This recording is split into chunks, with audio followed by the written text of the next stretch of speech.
Bonjour à tous. Donc, nous voilà réunis pour une webconférence exceptionnelle puisqu'il est d'usage habituellement d'avoir une trêve pendant l'été.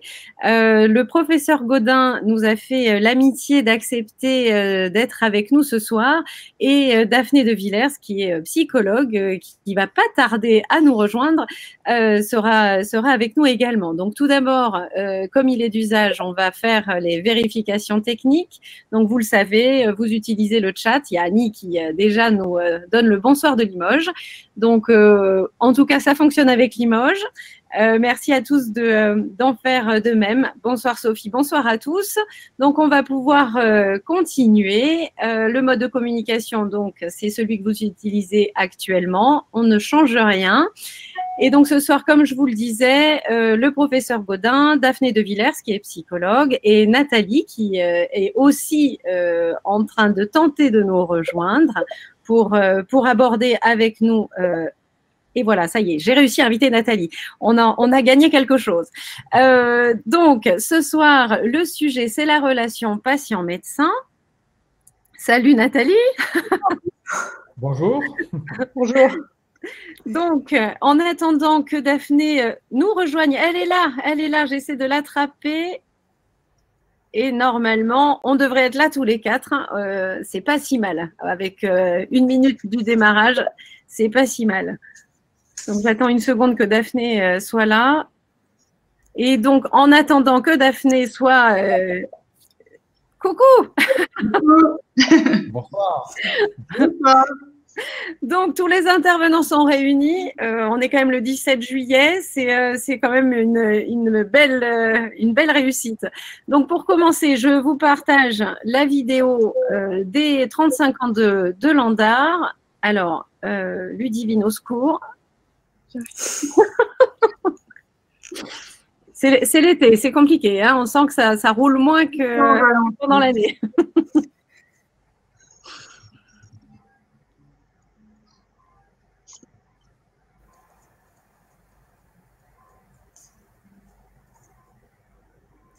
Est-ce que vous voyez la vidéo que je vous partage?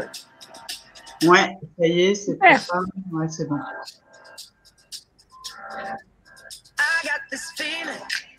Moi, je n'ai que le son. It goes electric when I turn it on. Off from my city, off from my home. We're flying up no ceiling when we in our zone. I got that sunshine. I got that sunshine in my feet. I feel that hot blood in my body. It drops. Ooh, I can't take my eyes off of it. Moving so phenomenally. More like the way we rock it. So don't stop. Under the lights when everything goes. Nowhere to hide when I'm getting you close. When we move, you already know. So just imagine. I can see but you when you dance. Feel like that girl spinning up on you, so just dance. All those things I shouldn't do, but you dance. There ain't nobody leaving soon, so keep dancing. I can't stop the feeling, so just dance. I can't stop the feeling, so just dance. Ooh, it's something magical. It's in the air, it's in my blood, it's rushing on. I don't need no reason, don't be control. I fly so high, no ceiling when I'm in my zone. Cause I got that sunshine in my pocket, got that good soul in my feet. I feel that hot blood in my body when it drops. Ooh, I can't take my eyes off of it, moving so phenomenally. You're more like the way we rock it, so don't stop that. Under the lights when everything goes. Nowhere to hide when I'm getting you close. When we move. Bon alors, je ne sais pas si on a été bon sur le partage. En tout cas, voilà, c'était la vidéo qui vous permettait de mieux connaître, si ce n'est pas déjà fait, Landard, son dynamisme et surtout le fait que c'est une association qui est avant tout administrée, gérée, organisée par des malades. Donc, on va reprendre le fil de notre soirée. Pour vous partager que c'est une démarche qu'on a conduite avec le laboratoire Lily en totale collaboration. C'est un travail qui s'est basé sur une recherche à laquelle vous avez été nombreux à participer, qui s'appelle RM Matters, et qui avait pour objectif d'identifier quelles étaient les problématiques qui comptaient le plus pour vous. Donc, cette problématique principale qui a été identifiée, c'est le besoin de compréhension autour de la polyarthrite de la part de l'entourage, mais aussi des soignants. Donc, c'était peut-être un peu plus étonnant puisque les soignants sont quand même, on va dire, compétents en polyarthrite rhumatoïde, mais pourtant, il reste une souffrance autour de ce besoin de compréhension. Donc, vous le savez, la maladie impacte l'ensemble des santé, que ce soit la santé physique, la santé sociale, la santé psychique, mais aussi affective et sexuelle, d'où l'intérêt évidemment prégnant que les soignants s'emparent de l'ensemble de ces sujets, même si au départ, ils auraient plutôt tendance à se contenter de la santé qu'on appelle physique, c'est-à-dire tout ce qui a trait au corps, aux organes et aux articulations, bien sûr. Donc, on va pouvoir vous partager, j'espère de manière plus efficace cette fois, la vidéo qui raconte l'histoire de Jeanne, mais qui est un peu l'histoire de vous tous. Donc là, j'en appelle encore à Ludivine pour qu'elle me partage la vidéo. Et juste après, on pourra retrouver Daphné qui nous parlera justement de la psychologie en miroir, patient-soignant.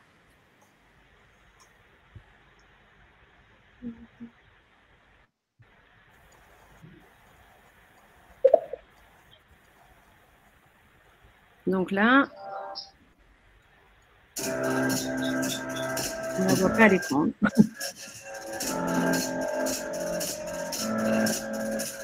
C'est la même que tout à l'heure.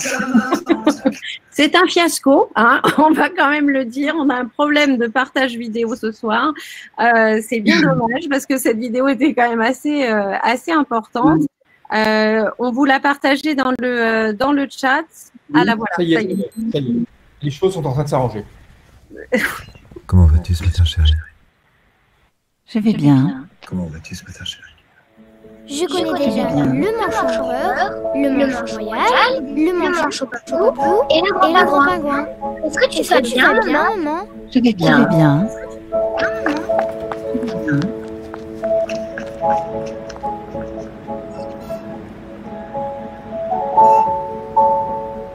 Tu sais, pendant que j'avais le dos tourné, Max a peint les cheveux de cristal en rouge et en vert. Je ne pouvais pas le croire. Enfin bon, et toi, comment ça va ce matin? Ah, je vais bien. Tout va bien, madame? Oui, je vais bien.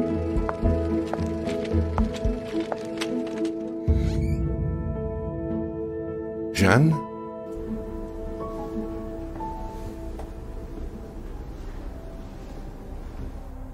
Comment vous sentez-vous aujourd'hui?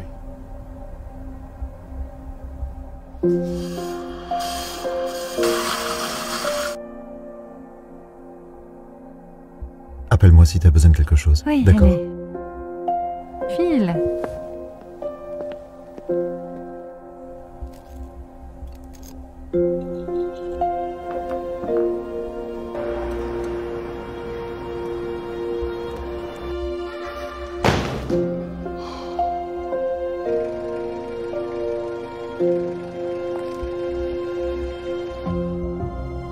Jeanne? Oui, je vais bien.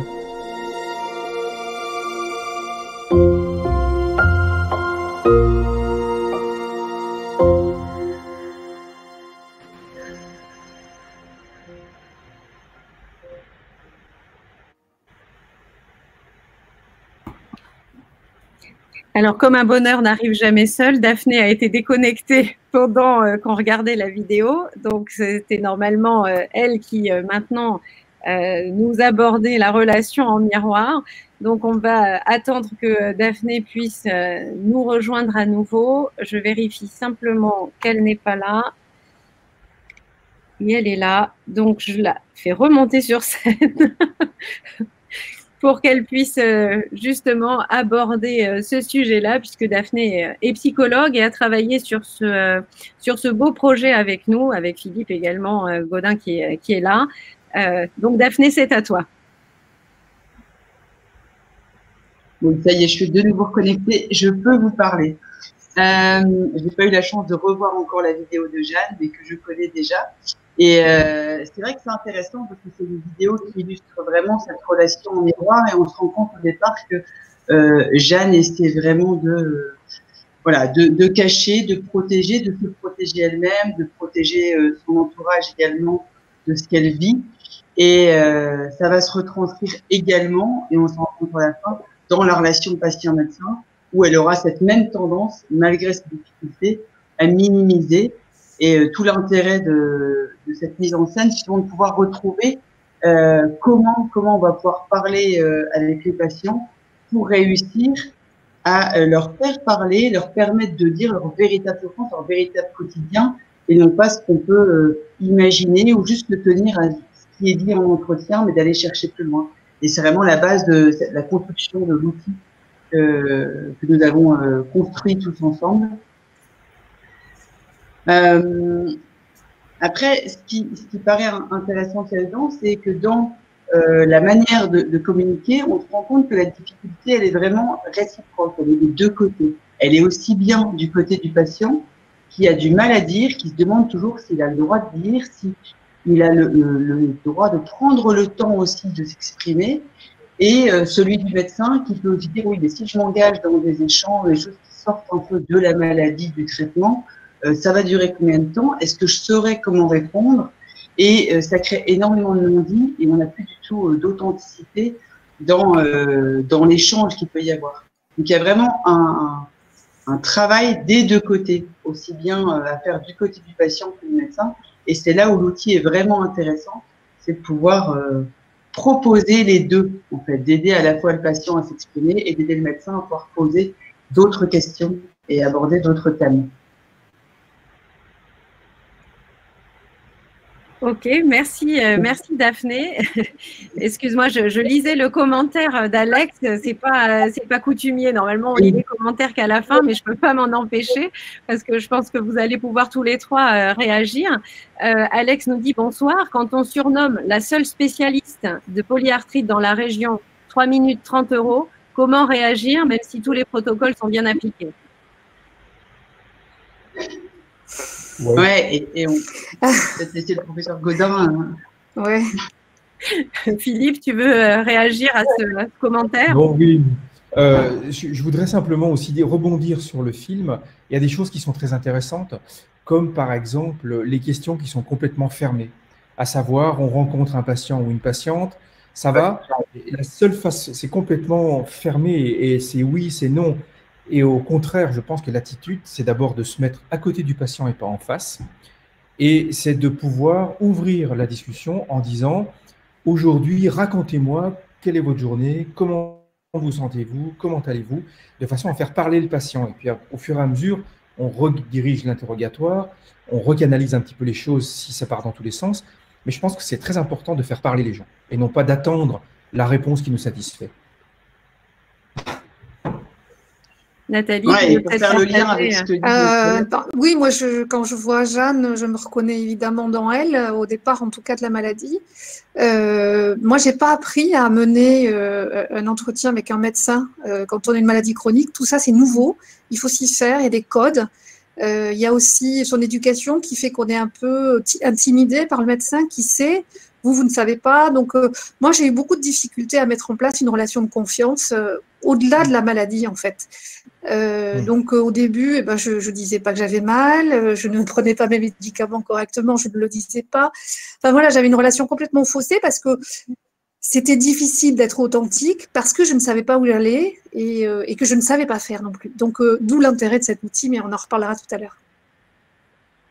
Daphné, je t'ai coupé, tu voulais ajouter quelque chose?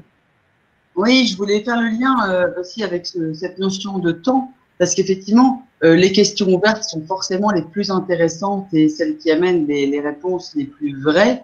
Et rien qu'en écoutant le professeur Gaudin parler de ces questions, je me dis, pour beaucoup, c'est vraiment, oh là là, mais s'il se pose ces questions, j'aurai jamais le temps d'écouter toutes les réponses. Si la patiente commence à me raconter réellement sa journée, son départ, son réveil, sa journée à l'école, ses courses, on est parti en quelque chose que j'aurais finalement pu comprendre en 1 ou 2 phrases. Et on craint souvent cela, sauf que effectivement, quand on laisse les patients répondre à des questions beaucoup plus ouvertes, la plupart du temps, leurs réponses sont assez synthétiques et courtes et sont beaucoup plus explicites, ce qui fait qu'il y a un gain de temps par derrière. Et c'est une idée reçue d'imaginer qu'en posant des questions fermées, on va gagner du temps, parce que souvent, soit vraiment, on va en gagner au niveau temporel immédiat avec un non, un oui, ça va pas, mais on va en perdre parce qu'on ne sera pas au plus près de la prise en charge et de la réalité, de l'efficacité d'un traitement ou de la non-efficacité, et on ne pourra pas ajuster. Donc, c'est vraiment important, cette idée de prendre un peu de temps pour mieux en gagner par la suite. Oui, je pense qu'il ne faut pas hésiter. Effectivement, avec l'habitude, on arrive un petit peu à recanaliser les choses quand les gens sont bavards et partent un petit peu dans tous les sens.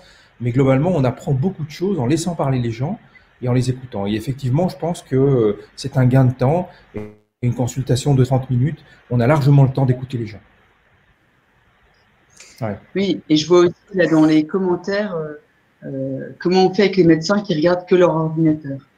Et c'est vrai que c'est quelque chose de difficile parce que sur l'ordi, je peux en parler parce qu'on vient d'être informatisé et effectivement, on n'a plus de dossier papier et tout est informatisé. Donc, il faut pianoter d'un côté et puis regarder le patient de l'autre côté. Mais le patient, même en écrivant, on l'écoute. En fait, et c'est ça qui est important, c'est que le patient se sente écouté. Alors, c'est vrai que je suis d'accord que l'informatique met un peu une barrière entre nous, c'est un peu dommage, mais il faut qu'on s'habitue à travailler comme ça parce que petit à petit, ça se généralise. Donc, tous ces échanges, et on va en reparler encore tout à l'heure, on a co-construit, vraiment, on a construit tous ensemble, Daphné, Philippe Gaudin, mais il y avait aussi une infirmière, il y avait des patients, il y avait un conjoint, on a vraiment fait une réflexion très partagée pour aboutir à ce qu'on espère être une solution ou un début de solution et qu'on a développé donc avec le laboratoire Lilly ce qu'on appelle un guide de discussion, mais qui est en fait une contribution à préparer la consultation pour finalement se préparer soi-même à mieux aborder certaines problématiques. Donc, je vais laisser le professeur Gaudin nous expliquer plus en détail ce support qu'on a développé tous ensemble.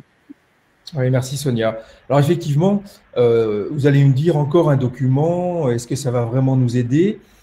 Il n'est pas comme les autres, ce document. Il est vraiment fait pour permettre aux patients de préparer la consultation en amont et éventuellement de noter des choses qu'il oublierait ou qu'il n'oserait pas aborder quand il est en face-face avec son médecin. Alors, on a voulu un document simple d'abord, qui soit ludique, qui soit coloré, convivial, facile à utiliser. Et finalement, il y a une dizaine de consultations qui sont prévues dans ce petit document. Et les patients peuvent le pré-remplir à l'avance avec, alors je vais prendre la main sur l'ordinateur, vous allez le voir, voilà, complètement sur la gauche, une première partie, ma consultation. Eh bien, plutôt que de répondre oui, non, 15 minutes de raideur matinale, etc. au médecin, eh bien, vous lui tendez ce document en lui disant, en lui expliquant, parce qu'il ne sera peut-être pas forcément au courant, mais en lui disant, voilà, eh bien, actuellement, mon degré de satisfaction sur ma prise en charge globale, sur mon traitement médicamenteux, sur globalement ma qualité de vie, eh bien, elle est plutôt vers le petit bonhomme qui fait la grimace ou plutôt vers le petit bonhomme qui sourit. Donc, ça, c'est des choses qui sont très simples, qui sont visuelles et qui peuvent vous permettre d'aborder des choses et de poser des vraies questions à votre rhumatologue ou à votre médecin.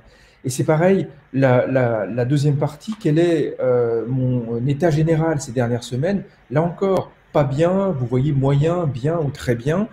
C'est en bas de la page qui est à gauche. Et là encore, c'est très simple à remplir par les patients et ça permet d'avoir, je trouve, de tendre la perche au médecin. Voilà, c'est comme ça qu'il faut le voir. Parce que le médecin, de temps en temps, lui, il a ses items à renseigner, le nombre d'articulations gonflées, le nombre d'articulations douloureuses, le nombre de réveils nocturnes, la durée de la raideur matinale, bref, c'est des éléments durs. Alors que ça émane vraiment du patient et il me semble que ce sont les vraies questions. Sur la page du milieu, ici, vous voyez qu'il y a, on se croirait à la FNAC, on a un petit peu un diagramme en araignée, et vous voyez que, en reprenant ce que Sonia a dit tout à l'heure, eh bien, il y a différents items de votre vie de tous les jours qui sont abordés et qui ne sont pas forcément toujours faciles à aborder en quelques minutes avec son médecin, qui concernent le moral, la mobilité, la douleur, la fatigue, le sommeil, les relations sociales, les activités, le travail, et puis la vie intime et la sexualité. Et vous voyez que sur cette toile d'araignée, eh bien, vers le centre en rouge, il y a le petit bonhomme qui fait la grimace, et vers l'extérieur en vert, il y a le petit bonhomme qui sourit. Et chaque item, comme ça, on peut graduer sur une échelle visuelle, finalement, qui est assez simple, son degré de satisfaction sur l'item envisagé, ce qui permet d'avoir une photo assez fiable de votre état sur ces différents items le jour où vous voyez votre médecin. Donc, ça pourra permettre également, vous le verrez, parce que dans le document qui a été construit, il y a plusieurs consultations qui se suivent, et ça permet de comparer cette toile d'araignée entre une consultation, puis par exemple la consultation suivante, 3 mois ou 6 mois après. Donc, c'est un outil qui nous paraît intéressant. À vous de l'utiliser et à nous faire remonter quelles sont vos impressions, et ça nous paraissait facile. Et puis, vous voyez, la 4e question, c'est sur la page de droite. Sur quels aspects de mon quotidien ma PR me limite-t-elle? Et les 3 objectifs prioritaires que j'aimerais atteindre. Voilà. On devrait tous terminer la consultation en disant, pour la prochaine fois, quel est le cap qu'on se fixe?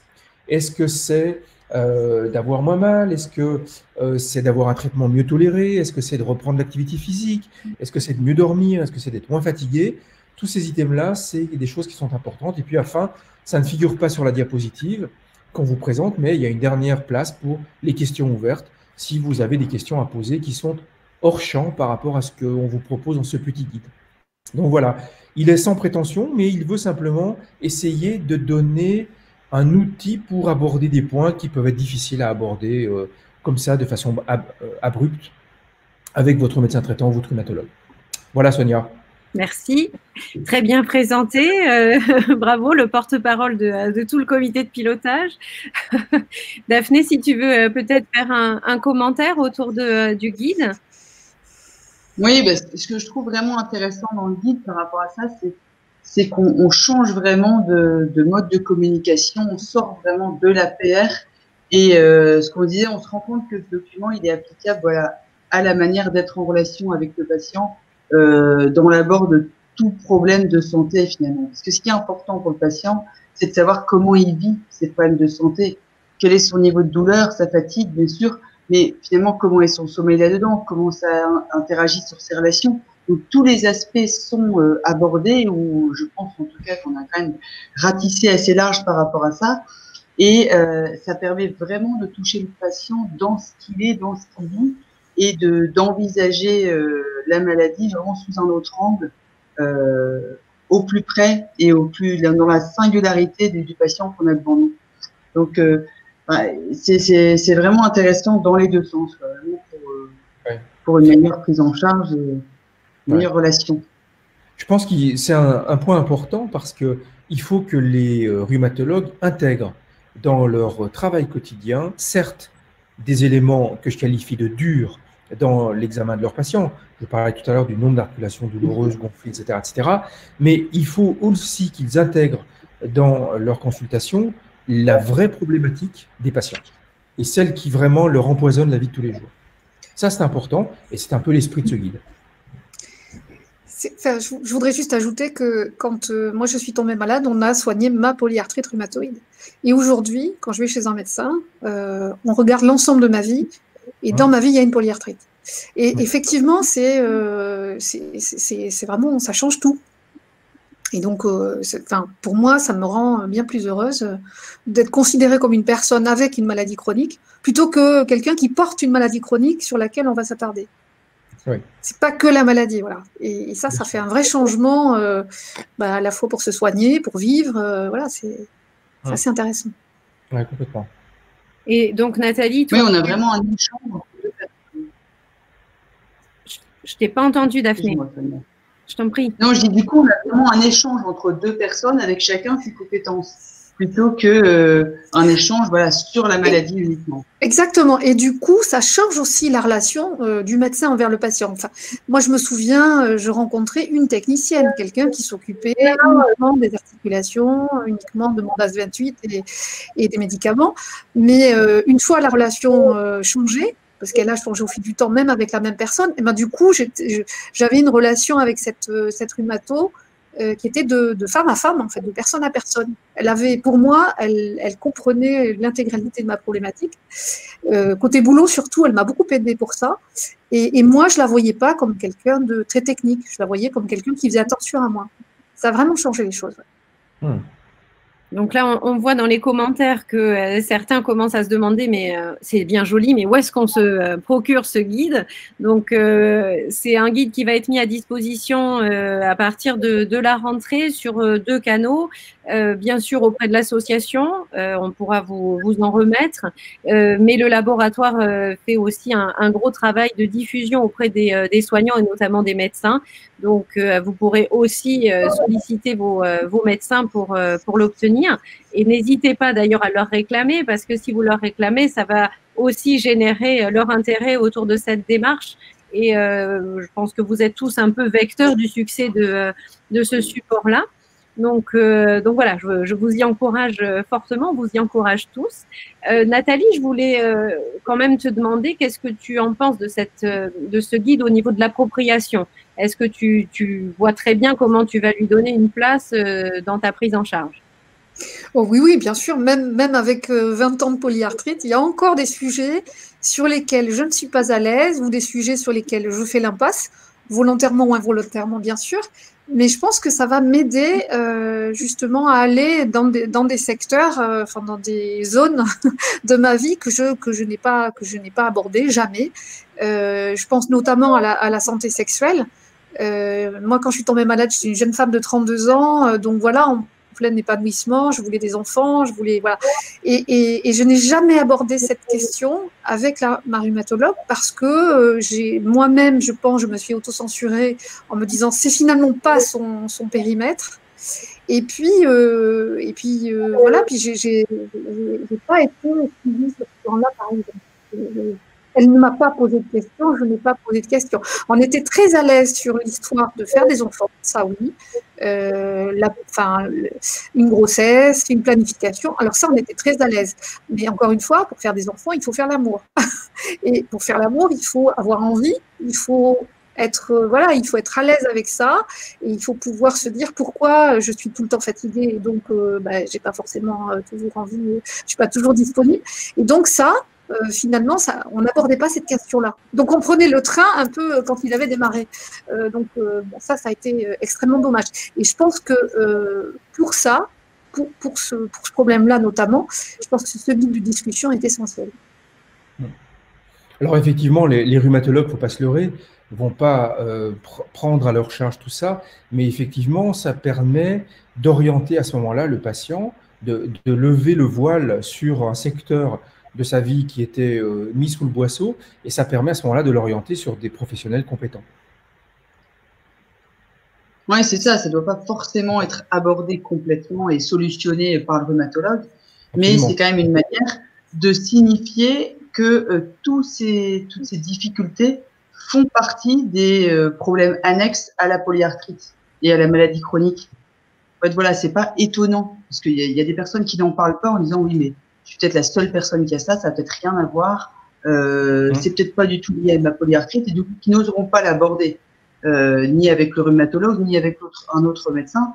Et donc là, ça va dire, ah bah tiens, ça a été mis dans le guide, c'est que ça existe, c'est peut-être l'occasion d'en dire un petit mot et éventuellement d'orienter, de voir comment le gérer en tout cas.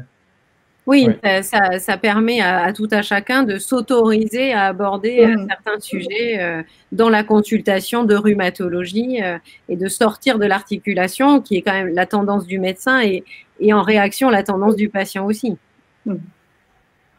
C'est aussi notre zone de confort. On parlait tout à l'heure de la grossesse. Effectivement, ça devient très technique. On arrête les traitements, on fait des suivis comme ci, comme ça, etc. Et effectivement, l'avant-grossesse, c'est effectivement la sexualité. Et ça, on est moins à l'aise n'empêche pas que c'est un point important et qu'il faut à ce moment-là écouter et orienter le patient. Moi, enfin, c'est ce que je pense.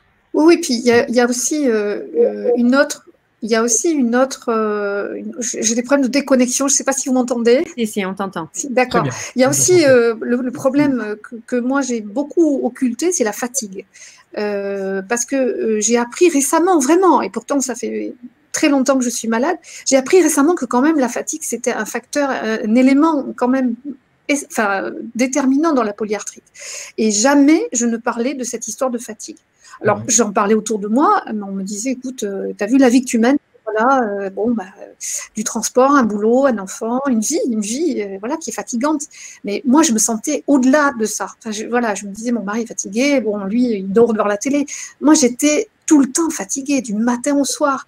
Et bien ça, je n'ai jamais osé poser la question au rhumatologue en lui disant, est-ce que mon épuisement est lié à la maladie ou pas?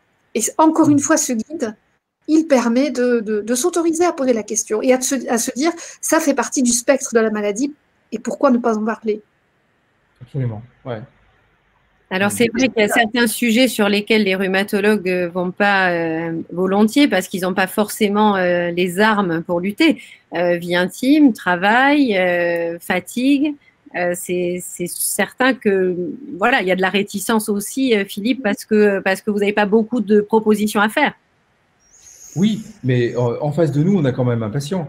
Je veux dire, c'est pas que simplement 28 articulations et une biologie. Donc, si on veut faire notre travail correctement et convenablement, je pense qu'on est obligé de prendre toutes ces dimensions en conséquence, quoi. J'imagine que vous avez tous dans vos petites notes la liste de certains spécialistes vers lesquels référer quand ça dépasse ce que vous pouvez faire. Oui. D'ailleurs, dans le petit guide, les premières pages qui ne figurent pas sur les diapositives font la liste des soignants qui gravitent autour du patient. Ce sont les 2 premières pages, ce sont les gens qui s'occupent de moi, et il y a le sexologue, il y a l'assistante sociale, il y a l'ergothérapeute, le psychologue, etc. Donc ça, c'est important. Et justement, si ça existe et si c'est listé, c'est que les patients peuvent y avoir recours. Moi, je trouve ça très bien. Et donc là, on attend une aide du rhumato pour remplir ces correspondants qu'on n'aurait pas forcément été capable d'identifier tout seul. Exactement. Et un sexologue, effectivement, moi, ça fait peu de temps que je m'y intéresse et j'ai trouvé quelqu'un qui n'était pas très loin de l'hôpital auquel je peux référer les patients qui ont des problèmes dans cet axe-là.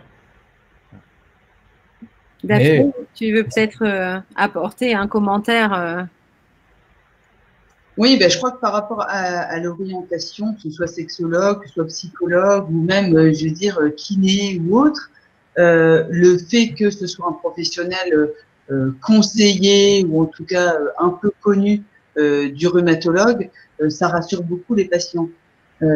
Et d'autant plus pour les psychologues, sexologues, parce que c'est pas évident d'aller voir quelqu'un. Et puis les gens savent pas trop, se connaissent pas trop ces métiers.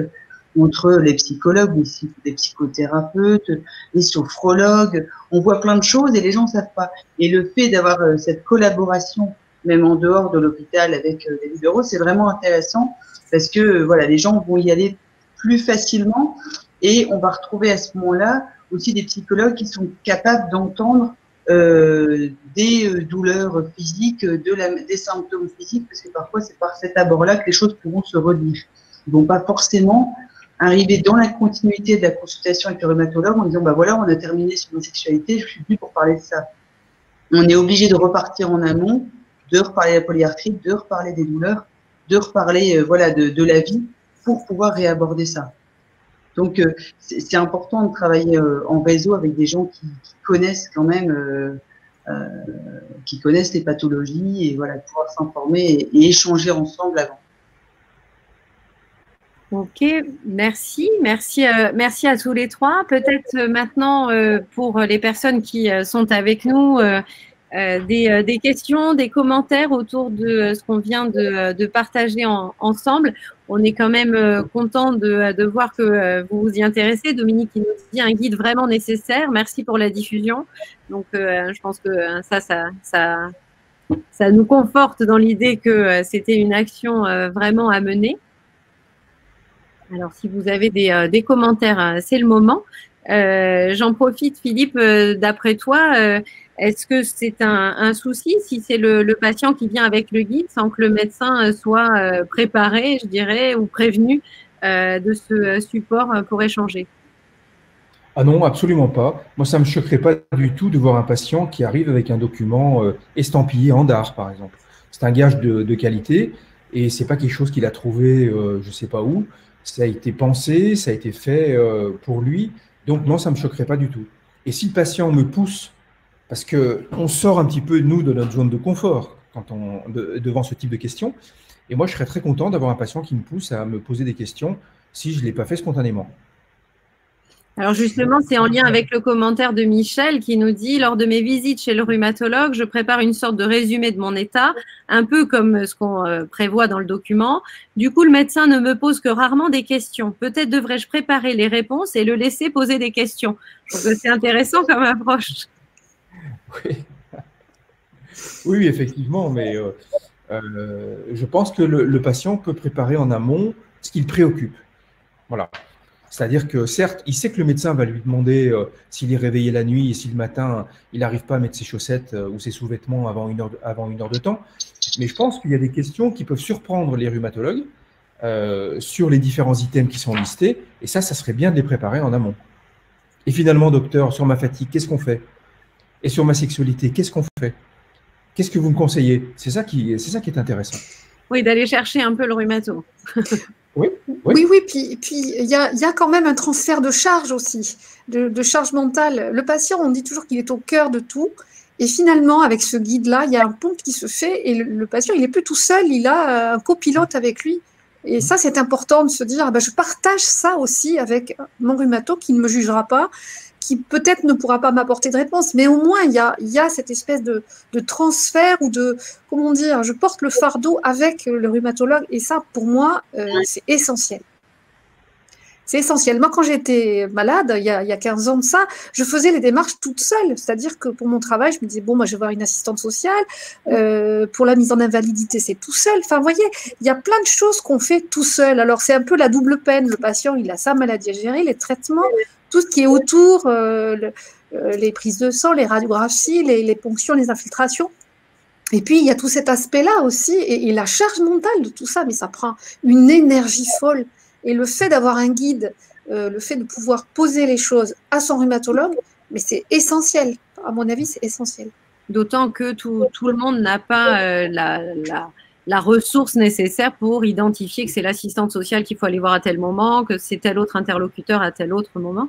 Donc, effectivement, ça permet d'orienter un peu les choses. On a Corinne qui nous dit, donc qui remercie Philippe notamment, son rhumatologue bottait en touche sur les questions de douleur, de fatigue en répondant « c'est normal, c'est la polyarthrite ». Et elle demande si les centres de la douleur sont les seuls adaptés pour une prise en charge globale du patient. Donc là, j'imagine que Philippe, tu peux répondre à ça. Je pense que on ne doit pas botter en touche. De temps en temps, il faut aussi qu'on dise aux patients je n'ai pas la réponse à brûle-pourpoint à la question que vous me posez. C'est quelque chose auquel je n'ai pas l'habitude d'être confronté, mais je vais y réfléchir et je vous recontacte dans la semaine et je vous propose une solution. Voilà. Si on n'a pas la solution tout de suite, on peut très bien être amené à différer un petit peu la réponse, à se documenter, à s'orienter et à recontacter le patient après. Donc, je pense que c'est ce qu'il faut faire. Non. Il ne faut pas botter en touche. Parce que le patient, il le sent très bien. Et donc, il y a la confiance s'effrite. Je me disais la même chose en écoutant Nathalie, finalement, c'est ça. C'est déjà de pouvoir venir avec son guide ou un support, en tout cas pour poser les choses qui sont problématiques dans la vie du patient. Et c'est pas une obligation du rhumatologue de devoir répondre et trouver une solution à chaque problème. Mais c'est déjà de pouvoir l'entendre, l'avoir pris en note et voilà, différer peut-être la réponse ou peut-être dire aussi, je ne sais pas, mais en tout cas, c'est important à prendre en compte. On va y réfléchir ensemble, on va voir ce qu'on peut faire. Et mais déjà de pouvoir le déposer, voilà. Comme tu disais Nathalie, de pouvoir le porter ensemble et au moins c'est dit. Et ça, c'est déjà un grand soulagement de pouvoir le dire. D'autant qu'on peut imaginer un effet, on va dire, un effet positif de ce guide, c'est aussi que le rhumatologue, finalement prenne conscience que plusieurs de ces patients posent certaines questions qu'il n'avait pas l'habitude de poser et ça lui permet d'objectiver un peu l'idée que ce problème est réel et assez fréquent pour que lui s'en soucie et peut-être développe aussi des ressources différentes. Oui, oui, oui. C'est important d'informer. Les rhumatologues ne sont pas assez sensibilisés à tous ces problèmes, je dirais, connexes à la polyarthrite. Quand on reprend les données de l'étude ERA Matters, qui est une grande étude internationale conduite dans 8 pays, plus de 6000 patients ont répondu. Moi, je suis allé regarder sur le site ERA Matters. J'ai été très surpris de voir que 40% des patients avaient des soucis avec leur conjoint ou leur conjointe. J'ai été très surpris de voir que 2 tiers d'entre eux souhaitaient un soutien professionnel. 2 tiers d'entre eux, ce n'est pas 5%, c'est 66% des patients. 60% voudraient faire des exercices physiques et sont frustrés dans leur activité physique. Je ne dis pas faire du sport, simplement dans l'activité physique. Et puis, 80% souhaitent plus d'autonomie. Donc, je veux dire, c'est une réalité. On ne peut pas se voiler la face. Et il faut qu'on regarde également ce problème de façon très sérieuse, parce que ça fait partie de la vie du patient qui est en face de nous. Oui, cette fameuse prise en charge globale, la prise en charge holistique, c'est vrai que ce sont des termes qu'on entend beaucoup, mais derrière, il y a vraiment quelque chose de fort. C'est le fait que cette maladie chronique envahit tous les aspects de la vie et que le rhumatologue, finalement, reste le guichet principal pour recevoir toutes ces plaintes qui sont très justifiées. Oui, effectivement, mais le rhumatologue, ça fait partie de son travail. Je suis désolé, mais c'est peut-être un peu contraignant. C'est des réflexes qu'on n'a pas forcément, mais il faut nouer des connexions, comme c'était dit tout à l'heure. Il faut un réseau de façon à pouvoir très vite orienter le patient sur la toile. Daphné, tu veux peut-être commenter justement cette modification? Non, mais je suis en train de me dire qu'en fait, on n'a pas parlé étonnamment de compréhension, qui est pourtant la première demande des patients, c'est d'être compris, d'être entendu, mais dans le sens d'être compris par leur interlocuteur. Et en fait, on a dit tout ça sans employer ce mot-là. Et je trouve que ça résume peut-être un peu voilà, l'idée de pouvoir déposer les choses, être entendu, être reçu et être accepté dans les différents problèmes que peuvent poser la polyarthrite. Et cette compréhension, elle est difficile pour les patients parce que même dans leur famille, ils ont souvent le sentiment de ne pas être compris ou de ne pas être compris dans le bon timing, pas être compris par le médecin, dire bah, je pensais qu'il avait compris, mais il suffit d'une phrase autre et on se remet dans l'incompréhension. Donc c'est vraiment important. Là, on peut plus se tromper. En fait, une fois qu'on a posé les choses, on peut plus revenir en arrière. On peut pas demander si ça a été entendu puisque c'est noté et c'est posé entre le médecin et le patient. Et ce guide, finalement, il est aussi utile au sein de la famille parce qu'on peut, les patients peuvent l'utiliser aussi, le remplir seul, mais finalement le montrer, le laisser sur la table du salon, le laisser sur la table de nuit ou en discuter avec d'autres. Donc ça va aider dans cette compréhension également. Donc, on a un gentil message de Martine qui nous dit « Félicitations pour ce travail. Je vous encourage à bien… Ils ne sont pas seuls. Le partage d'expériences me semble toujours incontournable et particulièrement enrichissant. Le travail d'équipe soignant-soigné est idéal. » Merci Martine. Merci, Martine. Moi, mon inquiétude, c'est que les médecins n'arrivent pas à justement entendre toutes ces choses de la part des patients. Il y aura toujours des médecins qui sont très ouverts et qui ont une personnalité vraiment tournée voilà, vers les personnes, vers les relations humaines, et puis d'autres médecins qui seront beaucoup plus axés sur la technique, sur la réussite du diagnostic, sur la maladie, enfin uniquement la maladie et la rémission qui va bien. Voilà, moi j'ai un peu peur de ça. Il se trouve que je fais partie des gens chanceux, mais j'ai un peu peur que ce soit quand même médecin dépendant, enfin personnalité du médecin dépendant. Mais de toute façon… pense qu'on peut dire que Et la c'est également relation vrai. entre le soigné et le soignant est personne dépendante parce que tout le monde n'attend pas la même chose non plus. Et on voit d'ailleurs Corinne là qui nous dit concernant mon rhumatologue, je viens d'en changer et ne le regrette pas. Le suivi avec un rhumato, c'est pas une condamnation non plus. Je pense qu'on peut aussi dire que on est libre de trouver le partenaire idéal aussi dans la relation de soins. Oui, et puis je crois qu'il n'y a pas que le rhumatologue, il y a aussi des patients qui ont cette personnalité à pas aborder d'autres choses, à rester cantonnés aux aspects purement physiques et biologiques de la maladie, qui n'auront pas envie d'aborder. Et à la limite, voilà, c'est la liberté de chacun de pouvoir utiliser, pas utiliser. Et comme il y a des rhumatologues qui n'utiliseront pas ce genre de guide et qui continueront à ne pas aborder ces sujets, il y a aussi des patients qui préféreront ne pas aborder et rester strictement sur les symptômes.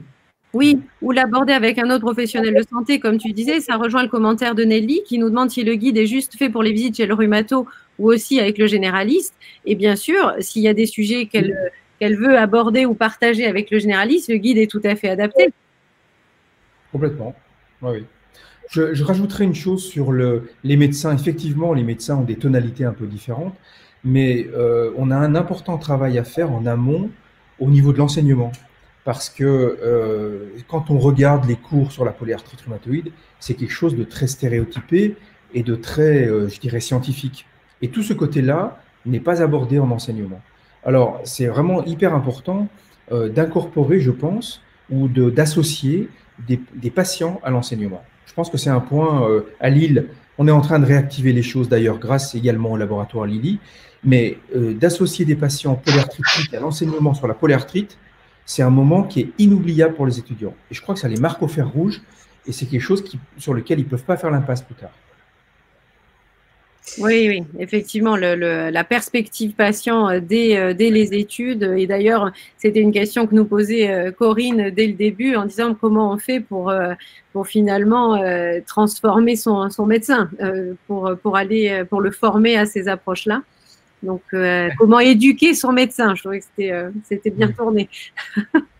Bon courage.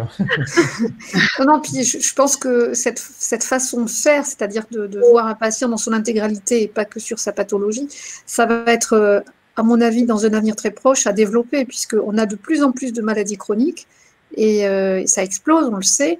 Aujourd'hui, certains cancers sont devenus chroniques. Heureusement, voilà, on reste en vie. Et je me dis que ça n'est pas uniquement les rhumatologues qui doivent changer de leur façon de faire, mais tous ces médecins-là vont devoir voilà, considérer les patients dans leur intégralité, dans leur globalité. Mais écoutez, merci beaucoup. Ça pourrait être le mot de la fin. De considérer que l'ensemble de la communauté soignante considère le patient comme un être humain, ce qui me fait penser, ça relink avec le calendrier qu'on a développé cette année autour de la relation patient-médecin en disant que finalement, une fois qu'on sort de la consultation, qu'on n'est plus et le médecin en blouse et le patient en petite tenue, ben on est tous les mêmes. Donc voilà, ça fait un parfait lien. Donc merci à tous les trois d'avoir passé ce temps avec nous. Merci Philippe, merci Daphné, merci Nathalie. Je vais donc terminer en vous rappelant que la webconférence de septembre sera consacrée à la santé buccale. Jolène Gosset. Et bien voilà, j'en termine ici avec ce rendez-vous pour la rentrée. D'ici là, passez un bel été. Au mois d'août, tout le monde fait relâche, hein, c'est vacances. Vous pourrez profiter des replays des différentes webconférences qu'on a démarrées en janvier 2018. Donc, il me reste à vous souhaiter une bonne soirée. Encore merci à tous les trois et à très bientôt. Merci Sonia, merci à tout le monde. Merci. Merci à tous et bonne été. Au revoir. Au revoir. Au revoir. Au revoir.